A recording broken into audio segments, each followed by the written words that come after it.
महाराष्ट्र परिवर्तनाचा वाट सर्व न्यूजमध्ये आपलं स्वागत। विधानसभा निवडणूक 2024चा निकाल लागलेला आहे। हा निकाल ऐकून पाहून संपूर्ण महाराष्ट्र कोमात गेलेला आहे। म्हणजे डोक्याबाहेरचा निकाल लागला।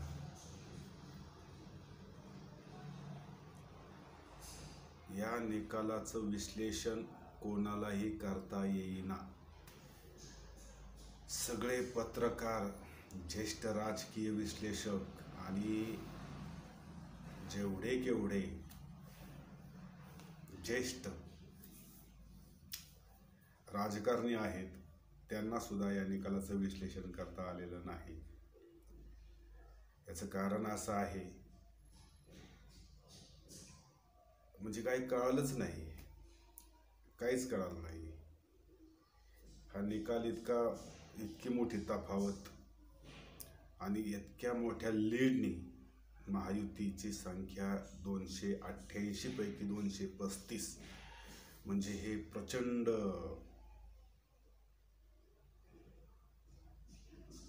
जीत, विजय चांगल्या अर्थाने म्हणता येणार नाही। आता मात्र सगळेच राजकीय विश्लेषक, पत्रकार, ज्येष्ठ पत्रकार आणि सगळ्यांनी आता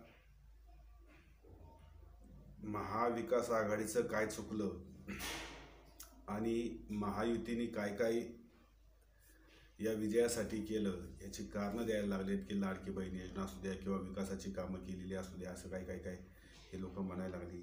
आणि महाविकास आघाडीच्या चुका म्हणजे कुठल्या की मुख्यमंत्री पदाचा चेहरा दिला नाही किंवा त्यांच्यामध्ये एकी नव्हती किंवा काँग्रेसला त्यांचं नेतृत्व सुद्धा सांगता आलं नाही काय ती, ही याची कारणं नाही आहेत।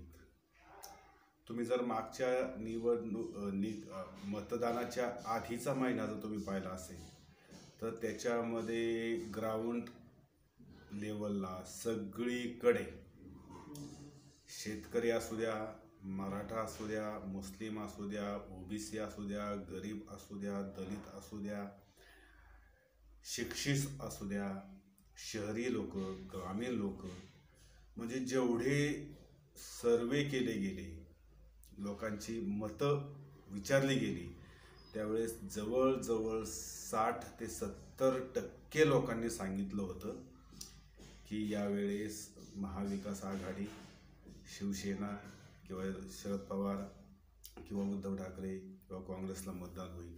याच्यामध्ये मात्र BJPचं, एकनाथ शिंदेचं किंवा देवेंद्र फडणवीस किंवा अजित पवारचं नाव सुद्धा लोकांनी फार कमी घेण्याचं टाळलं। आता या निकालाची पार्श्वभूमी किंवा याच्या पूर्वी 2.5 वर्षापूर्वी काय झालं बघा। हे सरकार कशा पद्धतीने आलं होतं, त्यांना लोकसभेमध्ये केवढा मोठा फटका बसला, त्याच्यामुळे बसला होता। त्यांनी जे काय 2.5 वर्ष केलं, राज्य चालवलं,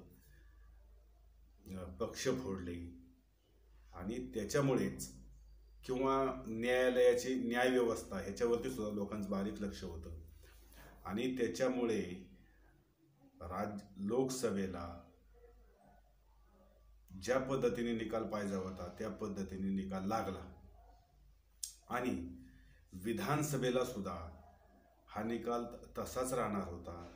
कारण का तर शरद पवार, उद्धव ठाकरे या दोघांच्या सभा ह्या प्रचंड आणि विराट सभा झाल्या होत्या, लक्षात ठेवा।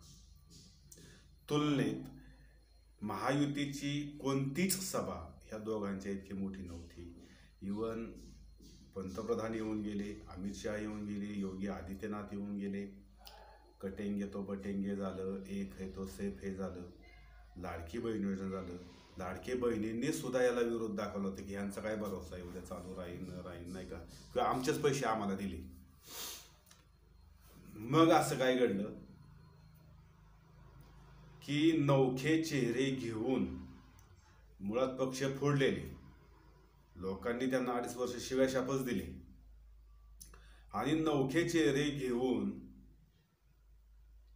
की ज्या नवख्या चेहऱ्यांचं कोणतंही राजकीय सामाजिक कार्य नाहीये, ज्यांना कुठला राजकीय चेहरा नाहीये, असे चेहरे घेऊन बीजेपी असू द्या, शिंदेगड शिवसेना असू द्या किंवा अजित पवार असू द्या, हे एवढ्या फरकाने निवडून आलेच कसे आणि महाविकास आघाडीतले दिग्गज नेते पडले कसे?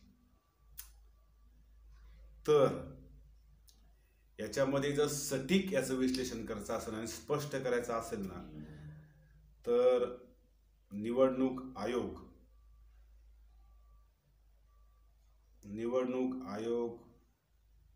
महायुतीच्या पैशाला बळी पडला म्हणायला हरकत नाही.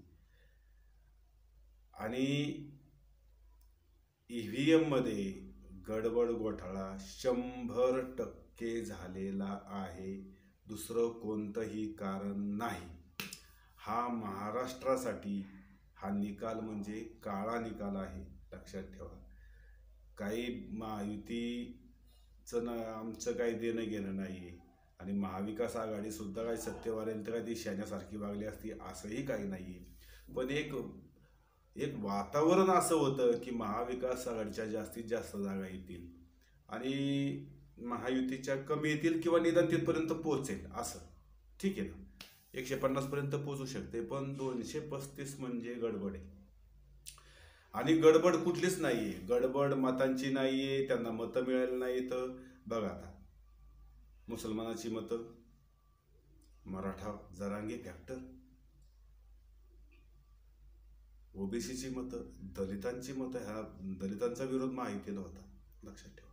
तुम्हाला सांगतो बरं, ज्येष्ठ नेते शरद पवार त्यांच्या वयाचा विचार करता, त्यांची शेवटची निवडणूक असाही विचार करता लोक त्यांनाच मत देणार होते असं बऱ्याच लोकांनी सांगितलं होतं. पण फार मोठा काळा बाजार झालेला आहे, पैशाचा बाजार उठलेला आहे. आणि केवळ पैशाचा नाही बरं का, हा पैसे घेऊनही लोकांनी महायुतीला मतं दिली नसती. हा ईव्हीएमचाच बाजार आहे, दुसरं याच्यामध्ये काही नाहीये. ह्याचं कारणच असं आहे की ह्यांनी न्यायालय खरेदी केलेली आहेत, ह्यांनी सगळं प्रशासन खरेदी केलेलं आहे.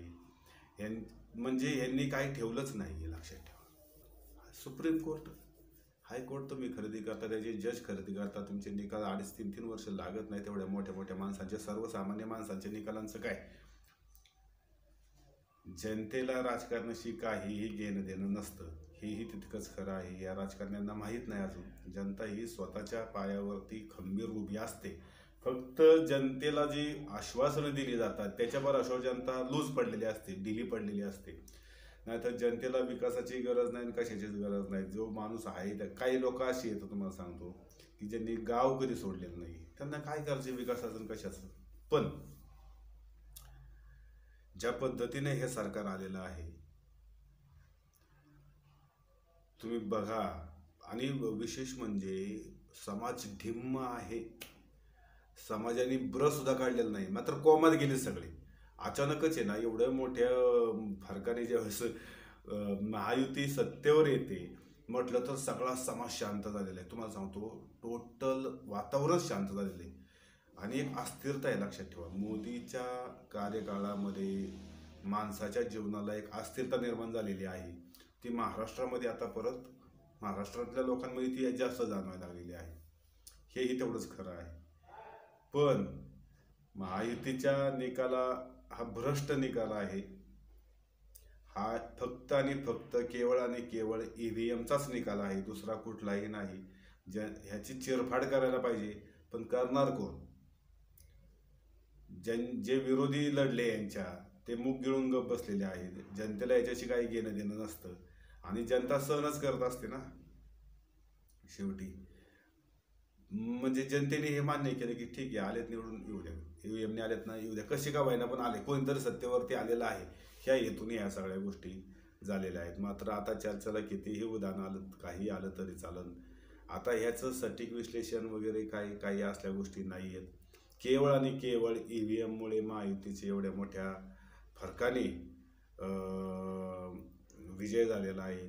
हा विजय त्यांनी स्वतः सुद्धा स्मशान शांततेप्रमाणे साजरा केलेला आहे. त्यांना माहिती आहे की आधीच आपण विजय घेतल्या, म्हणजे आपण काय खुटफुटी केलीत हे त्यांना माहिती असल्यामुळे त्यांनी सुद्धा विजयाचं जल्लोष जे पाहिलं होतं किंवा महायुती निवडून आली, तर समाजामध्ये त्याचे जे पडसाद पडायला पाहिजे होते, जो आनंद व्हायला पाहिजे होता, जो उत्सव व्हायला पाहिजे होता, तो झाला नाही, कुठंच झाला नाही. म्हणजे इथपर्यंत झालंय की संपूर्ण महाराष्ट्रामध्ये मरणासन्न कळा उमटली आहे आणि स्मशान शांतता पसरलेली आहे. एवढंच या निकालाचं विश्लेषण आहे.